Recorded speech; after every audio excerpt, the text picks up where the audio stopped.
நம்பிக்கை கொள்வதால் அவர்கள் இதயம் உறுதியாயிருக்கும்.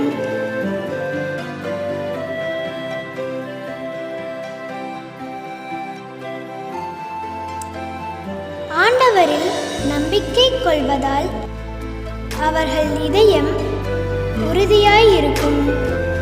திருப்பாடல்கள் புத்தகம் அதிகாரம் 112 7வது இறை திருவசனம்.